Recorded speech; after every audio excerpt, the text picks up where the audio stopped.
Hi guys! Welcome to Tinago Falls. Ayan.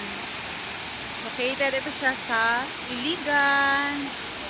Pasensya na kung medyo mahina yung voice kasi sa falls. Ganda, diba?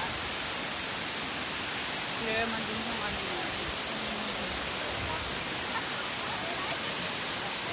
Meron din silang balsa. Actually, andun yung balsa nila. Ginamit na eh. Ayan.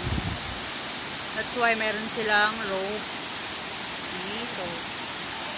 There you go. Ang ganda ng Pilipinas. O, diba? Bonggang-bongga siya.